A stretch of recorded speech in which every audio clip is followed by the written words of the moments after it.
Howdy. I wanted to show a couple of quick examples to illustrate why point discontinuities are also called removable discontinuities, and how we go about removing a removable discontinuity.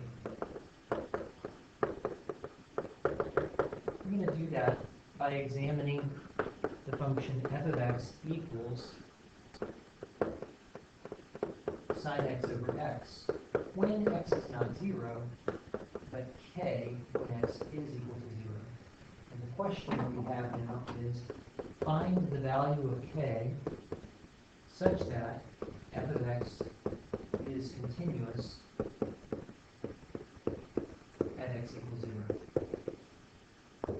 Now, we've never seen a question like this before, and so it might be mysterious to us. And so when mathematicians are confronted with new and unfamiliar questions, they go back to the definition. What does it mean to be continuous at x equals 0? Well, that means that f of 0 is equal to the limit as x goes to 0 of f of x. So we will try to get as far as we can with this definition and see if it solves the problem for us. First, the left-hand side.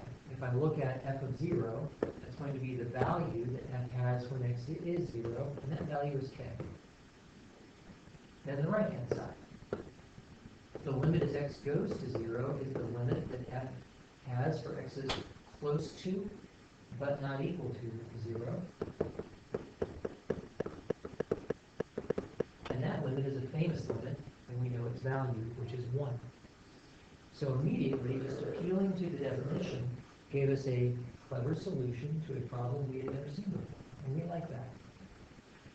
We also would like to see what's going on here. We take a look at y equals sine x over x. The graph looks like this. And if we add the point at 0, 0 comma k,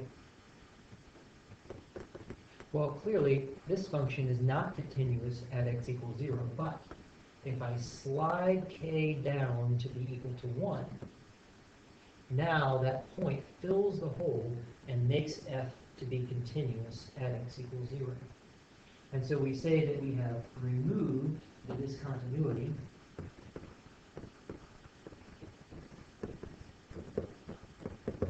at x equals 0 by setting f of 0 equal to the limit as x goes to 0 of f of x. And this is the way in which we remove discontinuities. A similar kind of thing can happen with rational functions that have limits. Consider g of x equals x squared minus 4 over x minus 2. It's pretty clear that g has an excluded value of x equals 2.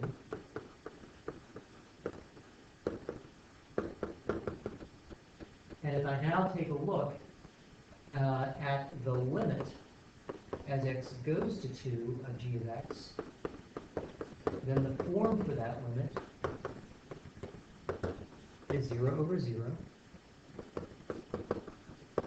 indicating that there is a common factor that can be canceled.